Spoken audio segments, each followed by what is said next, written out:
Shalom, shalom jemaat Epicenter of Mercy yang saya kasihi. Hari ini adalah hari yang spesial, di mana Tuhan yang kita peringati 2000 tahun yang lalu mengorbankan dirinya di Kalvari. Dia mengalami hukuman, penyiksaan, penolakan, bahkan satu tindakan yang tidak manusiawi, hingga pada akhirnya Yesus menyerahkan nyawanya kepada Bapa di sorga.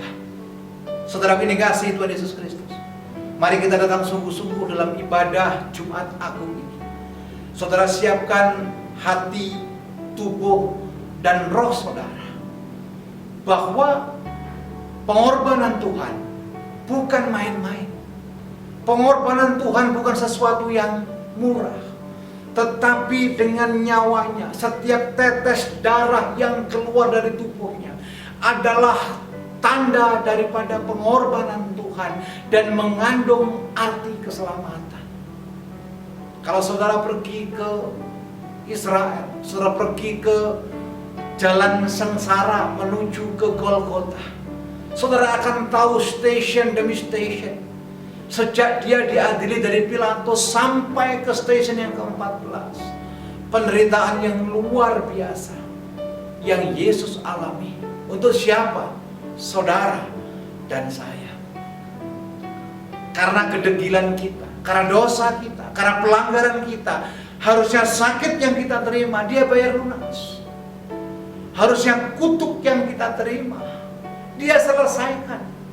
Hubungan yang rusak antara manusia dengan Tuhan telah dipersatukan kembali. Bahkan tirai itu telah terbelah, sehingga saudara dan saya bisa datang sewaktu-waktu untuk menghadap Tuhan, menyembah Tuhan, meninggikan Tuhan, memuliakan Tuhan. Mari Bapak Ibu yang dikasihi Tuhan Yesus Kristus, di masa-masa seperti ini, terlebih dalam masa-masa pandemi, jangan Anda kendor, jangan Anda santai dalam iman saudara, jangan Anda kompromi dengan dunia, sebab kita tidak tahu kapan kesudahan kita. Ketika saudara betul-betul dalam Tuhan, pengorbanan yang dia berikan adalah harga yang tidak bisa dibayar oleh manusia manapun juga. Ketika itu kita sadari betapa kita bersyukurnya punya Allah yang hidup. Saudara ini kasih Tuhan Yesus Kristus, satu ayat saya bacakan buat saudara di Matius pasal yang ke-26 ayat yang ke-67. Firman Tuhan berkata demikian, lalu mereka meludahi mukanya dan meninjunya. Orang-orang lain memukul dia.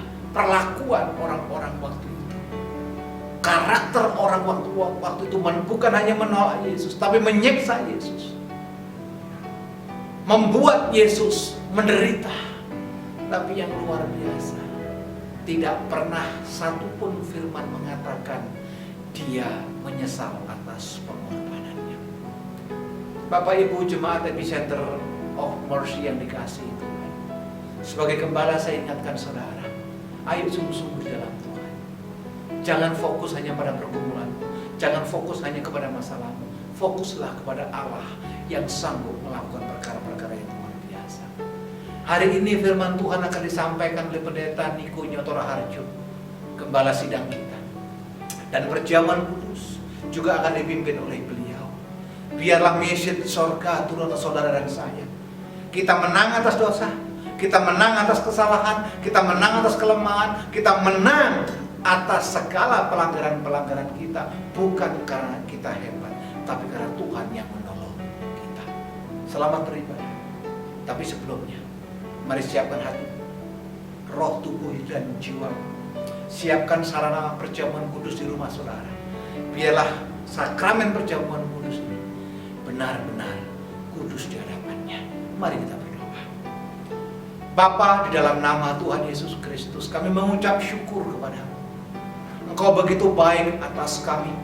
Karya keselamatanmu, pengorbananmu, setiap tetes darahmu mengandung arti keselamatan yang luar biasa. Terima kasih buat pengorbananmu, terima kasih buat salibmu, terima kasih buat karya agungmu, terima kasih buat segala sesuatu yang kau lakukan buat kami hingga kami layak di hadapan Bapa. Terima kasih. Sebentar kami akan masuk dalam ibadah. Berkati hamba-Mu Pendeta Niko Nyoto Raharjo, dan perjamuan kudus juga yang dipimpin oleh hamba-Mu. Kuduskan kami semua, biar apa yang kami lakukan dalam rangka memperingati pengorbanan Kristus berkenan di hadapan. Terima kasih Bapa. Dalam nama-Mu kami siapkan hati kami. Dalam nama-Mu kami siapkan roh kami. Dalam nama-Mu kami siap dipulihkan dan diberkati. Dalam nama Yesus Kristus kami berdoa dan mengucap syukur. Amin. Selamat beribadah. Tuhan Yesus memberkati.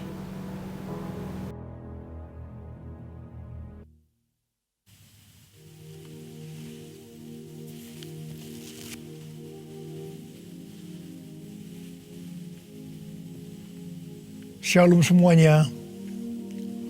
Hari ini adalah Jumat Agung, di mana kita memperingati kematian Tuhan Yesus. Kita akan merenungkan kembali kasih Tuhan Yesus yang luar biasa yang diberikan kepada kita semua. Saya mau mengatakan sesuatu kepada saudara, bahwa apapun yang kita alami hari-hari ini dalam pandemi COVID-19 dan krisis ekonomi, kita harus tahu bahwa Tuhan Yesus sangat-sangat mengasihi kita semua. Yang paling penting, kita harus mengerti bahwa kasih Tuhan Yesus kepada kita adalah supaya kita diselamatkan. Melalui segala peristiwa ini, kita harus ingat seperti yang terdapat dalam Roma 8 ayat 28 yang berkata, kita tahu sekarang bahwa Allah turut bekerja dalam segala sesuatu, baik enak maupun tidak enak, untuk mendatangkan kebaikan bagi mereka yang mengasihi Dia. Apakah saudara mengasihi Tuhan Yesus? Kalau saudara berkata ya, berarti ayat ini buat saudara dan juga buat saya. Saya percaya melalui semua yang terjadi, kita yang mengasihi Tuhan Yesus akan makin serupa dengan gambarnya. Melalui semua yang terjadi juga, mereka yang selama ini tertidur, suam-suam kuku, mati rohani, akan dibangunkan kembali. Mereka akan bertobat dan minta ampun kepada Tuhan Yesus. Tuhan Yesus mengingatkan kita agar kita tidak hidup dalam ketakutan, kekhawatiran, kepanikan yang terus-menerus. Ingat bahwa hidup mati kita di tangan Tuhan, bukan di tangan COVID-19, bukan di tangan krisis ekonomi. Hari-hari ini lebih banyak orang yang takut kepada hal-hal yang lain ketimbang takut kepada COVID-19 itu sendiri. Hal inilah yang dikehendaki oleh iblis. Kalau hal ini berlarut-larut, maka akan lebih banyak orang yang meninggal karena ketakutan ketimbang meninggal karena COVID-19 itu sendiri. Karena itu, kita harus mengingat firman Tuhan yang berkata, dalam tinggal tenang dan percaya terletak kekuatanmu. Alkitab berkata, Yesus mati karena dosa-dosa kita. Dia dikuburkan, tetapi pada hari yang ketiga, Dia dibangkitkan. Alkitab berkata, semua orang telah berbuat dosa dan telah kehilangan kemuliaan Allah. Upah dosa ialah maut, mati kekal selama-lamanya, tempatnya di neraka. Neraka adalah tempat yang sangat mengerikan. Jangan sampai masuk neraka. Karena itu, Tuhan Yesus datang ke dalam dunia ini untuk menyelamatkan kita semua. Bagaimana cara Tuhan Yesus menyelamatkan kita? Alkitab berkata, Tuhan Yesus yang tidak mengenal dosa dijadikan dosa oleh karena kita, supaya di dalam Dia, yaitu mereka yang percaya kepada Tuhan Yesus, dibenarkan oleh Allah. Apa arti dari ayat ini? Tadi dikatakan, semua orang telah berbuat dosa dan telah kehilangan kemuliaan Allah. Upah dosa ialah maut, mati. Jadi Tuhan Yesus harus mati, menggantikan saudara dan saya.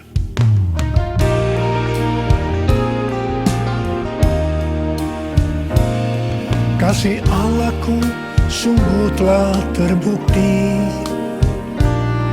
ketika Dia serahkan anaknya. Kasih Allah mau berkorban bagi kau dan aku. Tak ada kasih seperti kasih-Nya. Bersyukur, bersyukur, bersyukur. Oh, bersyukur karena kasih setiamu. Ku sembah, ku sembah, ku sembah dan ku sembah. Selama hidupku ku sembah kau Tuhan. Selama hidupku ku sembah kau Tuhan. Selama hidupku ku sembah kau Yesus. Kalau kita melihat cara mati Tuhan Yesus, saya katakan sangat-sangat tidak manusiawi. Alkitab menuliskan ada 10 tahap penderitaan Tuhan Yesus.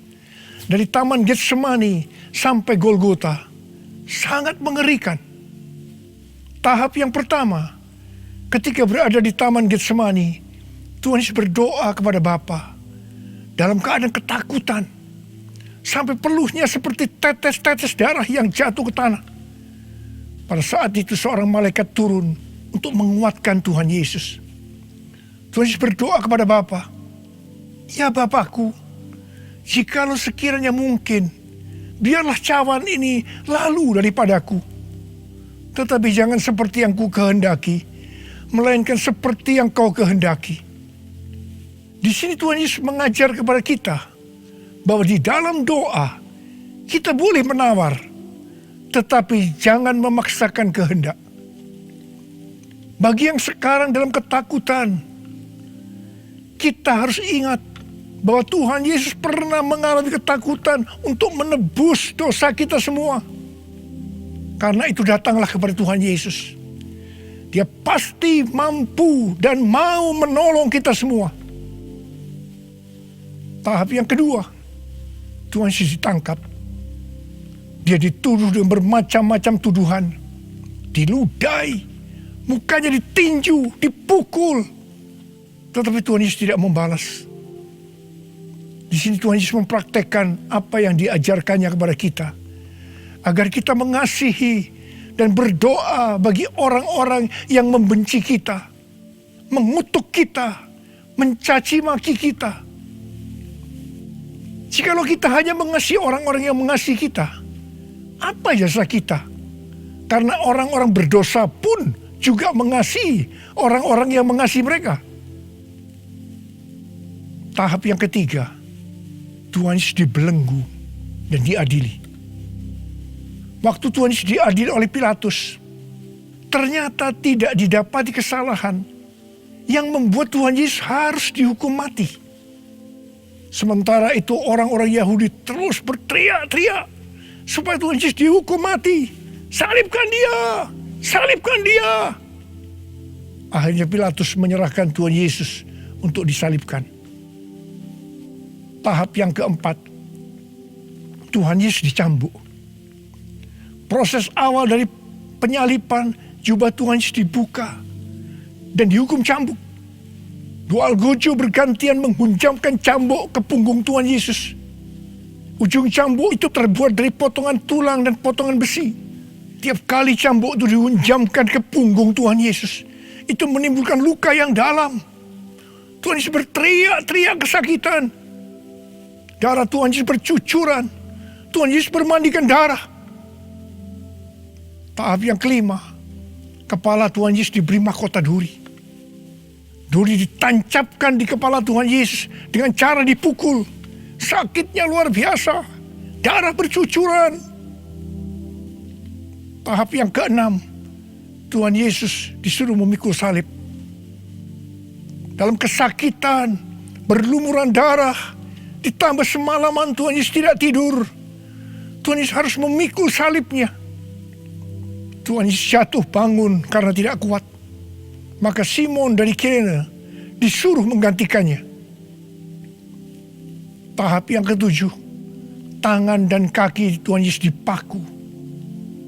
Sakitnya luar biasa, darah bercucuran. Tahap yang kedelapan, Tuhan Yesus digantung di atas kayu salib. Pada saat itu Tuhan Yesus menderita secara lahir maupun batin. Secara lahir dia merasakan sakit yang luar biasa di sekujur tubuhnya. Dan juga merasa sesak karena ada cairan yang menekan jantungnya. Secara batin Tuhan Yesus menderita. Karena Tuhan Yesus melihat semua orang yang lalu lalang menghujat dia. Ahli Taurat, tua-tua, imam-imam menghujat dia. Bahkan salah satu penjahat di sebelahnya juga ikut menghujat. Tahap yang kesembilan, Tuhan Yesus merasa ditinggalkan oleh Bapa. Sekitar jam 12 siang sampai jam 3 petang, tiba-tiba langit di sekitar Golgota menjadi gelap. Tuhan Yesus gelisah. Dan dia berteriak, Eli, Eli, lama sabachthani. Allahku, Allahku, mengapa engkau meninggalkan aku? Tuhan Yesus merasa ditinggalkan oleh Bapa. Orang yang berdosa pada hakikatnya dipisahkan dari Bapa. Jadi untuk menebus dosa dari orang yang berdosa, maka Tuhan Yesus harus merasakan ditinggalkan oleh Bapa. Dipisahkan dari Bapa. Saya percaya ini adalah puncak penderitaan Tuhan Yesus. Penderitaan lainnya tidak ada artinya dibandingkan merasa ditinggalkan oleh Bapa. Bagi saya, kalau saya tidak bisa merasakan hadirat Tuhan, itu adalah hal yang paling berat dalam hidup saya. Karena itu setiap hari saya selalu menjaga langkah-langkah dalam hidup saya, agar saya terus mengalami hadirat Tuhan. Kalau ada dosa, harus cepat diselesaikan, supaya terus merasakan hadirat Tuhan. Saya berharap saudara juga melakukan hal yang seperti itu. Kalau ada di antara saudara yang sudah tidak merasakan hadirat Tuhan, dan saudara menganggap itu biasa, saudara harus bertobat. Tidak ada yang lebih berbahagia daripada kalau kita berada dalam hadirat Tuhan. Sebab Alkitab berkata, di hadapanmu ada sukacita berlimpah-limpah. Artinya di dalam hadirat Tuhan ada sukacita dan kebahagiaan yang berlimpah-limpah. Tahap yang ke-10, Tuhan Yesus berkata, sudah selesai. It is finished. Ya Bapa, ke dalam tanganmu kuserahkan nyawaku. Lalu Tuhan Yesus mati. Pertanyaannya, mengapa Tuhan Yesus harus mati dengan cara demikian? Mengapa tidak dengan cara yang mudah? Dipenggal kepalanya, selesai. Mengapa Tuhan Yesus harus mati dengan bermandikan darah? Alkitab katakan, tanpa penumpahan darah tidak ada pengampunan dosa. Untuk mengampuni dosa saudara, dosa saudara, dosa saudara, dan dosa saya, Tuhan Yesus harus mati dengan cara demikian. Selain itu, apalagi yang Alkitab katakan dengan cara mati Tuhan Yesus yang seperti itu? Yang pertama, penyakit kitalah yang ditanggungnya. Yang kedua, penderitaan kita yang dipikulnya. Dan oleh bilur-bilurnya kita disembuhkan.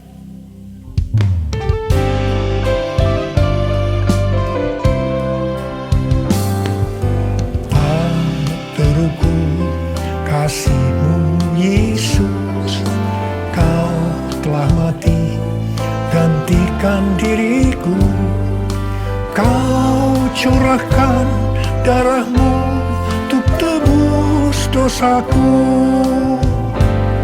Layaklah Kau Tuhan dipuji dan disembah dengan segenap hatiku. Layaklah Kau Tuhan dipuji dan disembah dengan segenap jiwa ragaku, dengan segenap jiwa ragaku, dengan segenap jiwa ragaku. Tuhan Yesus mati karena dosa-dosa kita.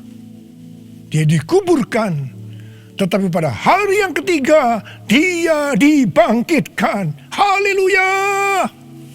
Tuhan Yesus tidak selamanya mati, tetapi pada hari yang ketiga Tuhan Yesus dibangkitkan. Apa yang Alkitab katakan kalau sampai Tuhan Yesus tidak bangkit? Yang pertama, sia-sialah pemberitaan firman Tuhan. Saya di sini memberitakan firman Tuhan tidak ada artinya, sia-sia. Tetapi puji Tuhan, Tuhan Yesus hidup. Tuhan Yesus bangkit. Pemberitaan firman Tuhan menjadi tidak sia-sia. Hal yang kedua, kalau sampai Tuhan Yesus tidak bangkit, sia-sialah kepercayaan kita. Dan kita akan tetap mati di dalam dosa-dosa kita. Demikian juga dengan orang-orang yang mati dalam Tuhan. Mereka akan tetap binasa. Tetapi puji Tuhan, Tuhan Yesus bangkit. Kita tidak akan mati di dalam dosa-dosa kita, tetapi kita akan bersama-sama dengan Tuhan Yesus selama-lamanya. Haleluya! Hal yang ketiga, kalau sampai Tuhan Yesus tidak bangkit, kita adalah orang-orang yang paling malang dari segala manusia. Tetapi puji Tuhan, Tuhan Yesus bangkit. Kita bukan orang-orang yang paling malang, tetapi justru orang yang paling beruntung dari segala manusia. Ada berapa banyak di antara saudara yang paling beruntung dari segala manusia? Saudara boleh angkat tangan.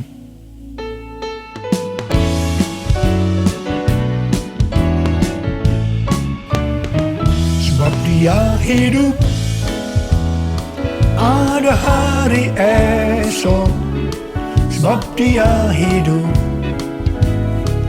ku tak gentar, karena ku tahu Dia pegang hari esok. Hidup jadi berarti sebab Dia hidup. Sebab Dia hidup, ada hari esok. Sebab Dia hidup, ku tak gentar, karena ku tahu Dia pegang hari esok. Hidup jadi berarti sebab Dia hidup. Hidup jadi berarti sebab Dia hidup. Hidup jadi berarti sebab Dia hidup.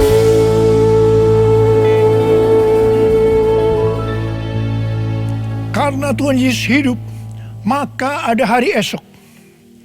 Karena Tuhan Yesus yang pegang hari esok saudara dan saya, Dia hidup. Dia berkata kepada kita, jangan kamu takut, jangan kamu khawatir, jangan kamu panik. Karena Tuhan Yesus hidup, maka mujizat-mujizat yang dilakukan oleh Tuhan Yesus 2000 tahun yang lalu masih ada sampai dengan hari ini. Orang buta melihat, orang lumpuh berjalan, orang tuli mendengar, orang mati dibangkitkan, orang kusta menjadi tahir, dan kepada orang miskin diberitakan kabar baik.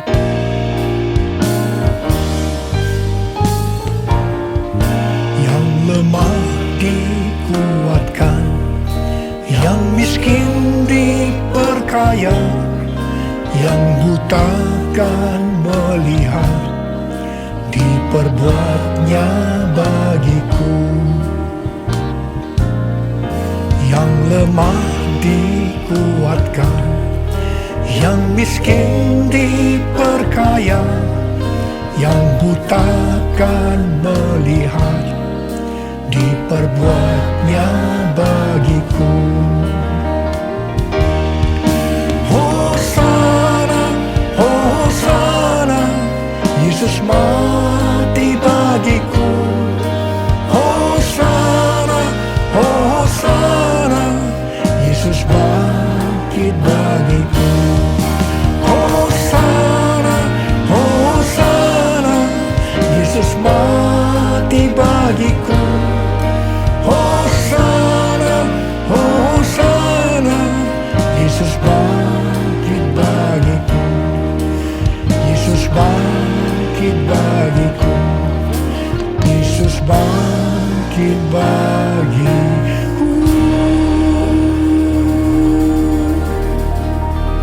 Karena Tuhan Yesus hidup, kita akan melihat Pentakosta ketiga akan digenapi, di mana melalui semua peristiwa yang sedang terjadi saat ini, penuaian jiwa yang terbesar dan yang terakhir sebelum Tuhan Yesus datang kembali terjadi.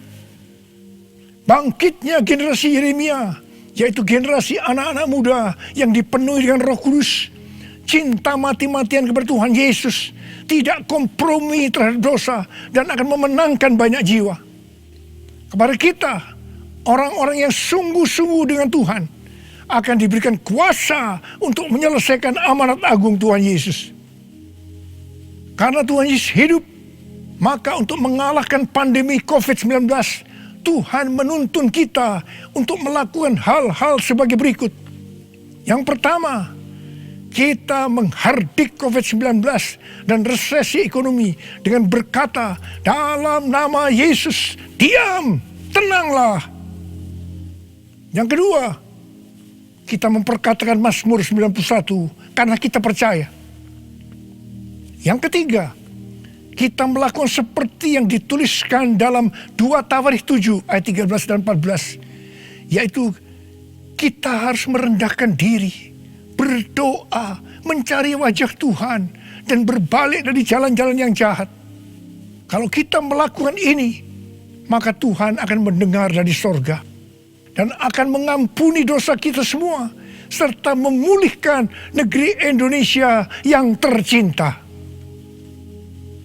Yang keempat, kita harus bersembunyi barang sesaat lamanya, sampai amarah Tuhan berlalu, sebab Tuhan sedang menghukum penduduk bumi. Yang kelima, gereja-gereja Tuhan harus bersatu untuk membuat mezbah doa dan pujian penyembahan untuk meminta belas kasihan Tuhan. Yang keenam, kita harus melakukan 6M, yaitu yang pertama, memakai masker. Yang kedua, mencuci tangan dengan sabun. Yang ketiga, menjaga jarak. Yang keempat, mengurangi mobilitas. Yang kelima, menghindari kerumunan. Dan yang keenam, melakukan vaksinasi. Karena Tuhan Yesus hidup, maka Tuhan Yesus memberikan tema untuk tahun 2021 sebagai tahun integritas. The year of integrity. Kita harus menjadi orang yang berintegritas. Panutan kita untuk menjadi orang yang berintegritas adalah Tuhan Yesus sendiri. Karena dia adalah the man of integrity. Kalau kita hidup sama seperti Kristus telah hidup, maka kita akan menjadi serupa dengan gambar Yesus, yaitu menjadi orang yang berintegritas. Kita harus ingat bahwa goal kita sebagai orang percaya adalah untuk menjadi serupa dengan gambar Yesus. Hanya orang yang menjadi serupa dengan gambarnya yang akan ikut dalam pengangkatan pada saat Tuhan Yesus datang kembali di awan-awan dan akan membawa kita masuk ke sorga.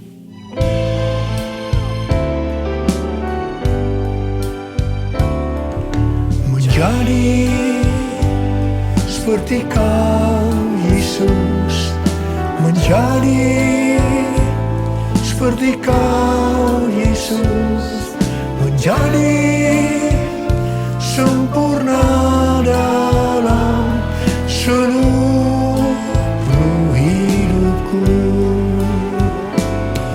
menjadi seperti Kau, Yesus, menjadi seperti Kau, Yesus, menjadi sempurna dalam seluruh hidupku.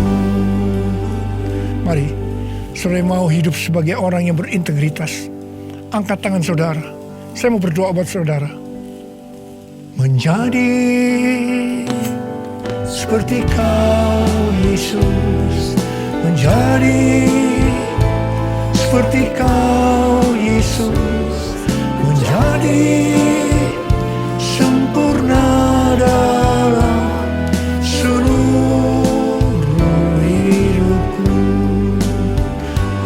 Syarakana mata karabaya rarabaya rarabala. Oh,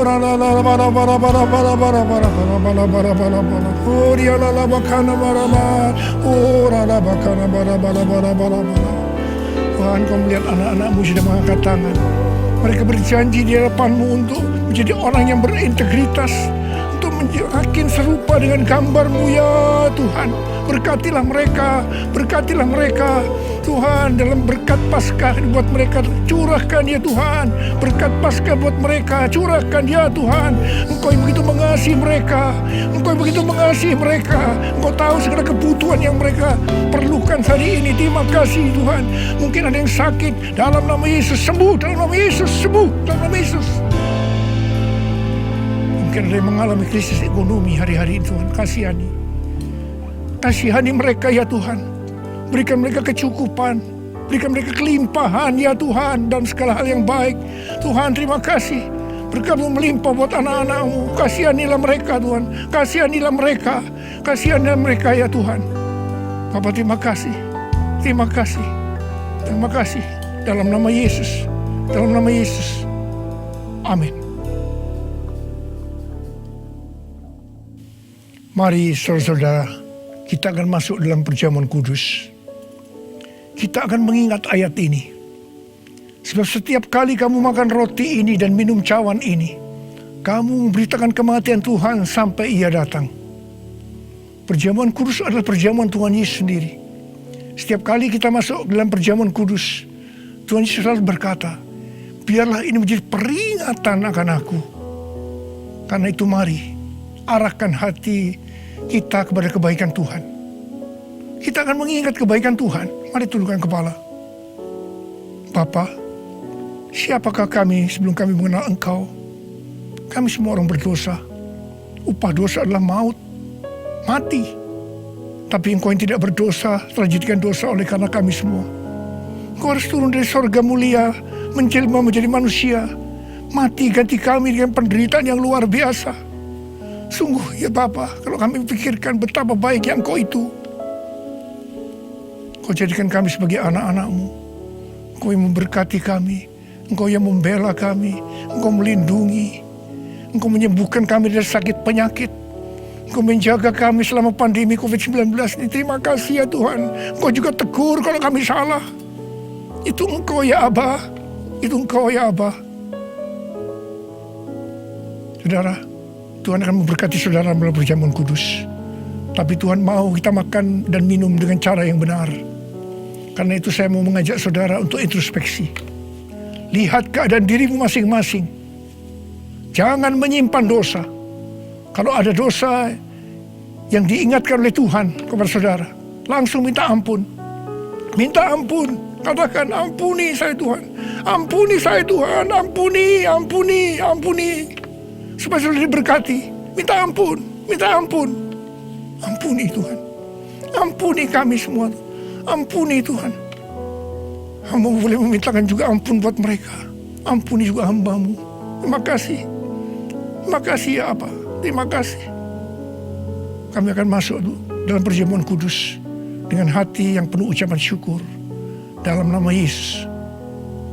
Amin.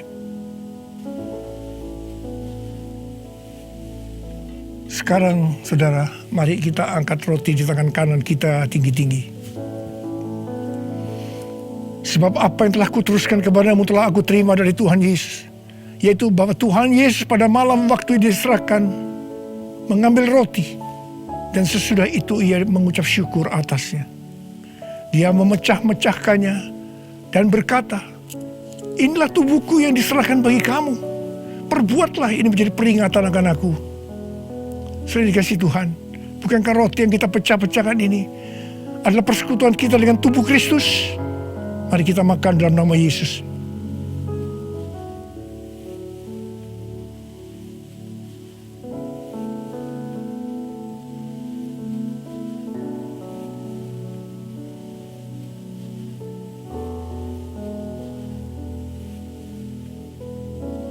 Sekarang mari kita angkat cawan di tangan kanan kita tinggi-tinggi. Demikian juga ia mengambil cawan sesudah makan lalu berkata, Cawan ini adalah perjanjian baru yang dimeteraikan oleh darahku. Perbuatlah ini setiap kali kamu meminumnya, menjadi peringatan akan aku. Sudah dikasih Tuhan, bukan kacauan pengucapan syukur. Yang atasnya kita ucapkan syukur adalah persekutuan kita dengan darah Yesus. Mari kita minum dalam nama Yesus.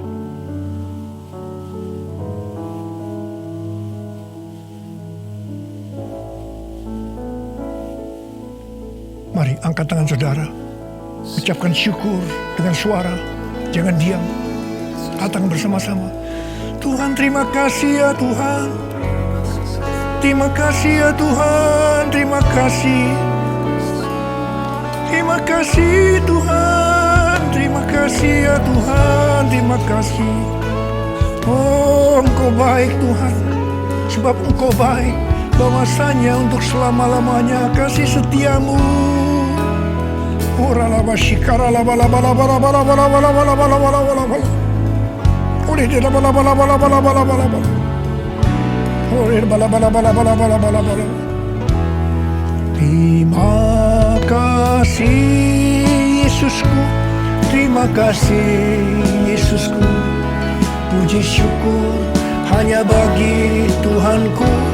Terima kasih Yesusku, terima kasih Yesusku. Puji syukur hanya bagi Tuhanku. Terima kasih Yesusku, terima kasih Yesusku. Puji syukur hanya bagi Tuhanku. Terima kasih Yesusku, terima kasih Yesusku. Puji syukur hanya bagi Tuhanku. Puji syukur hanya bagi Tuhanku. Puji syukur hanya bagi Tuhanku.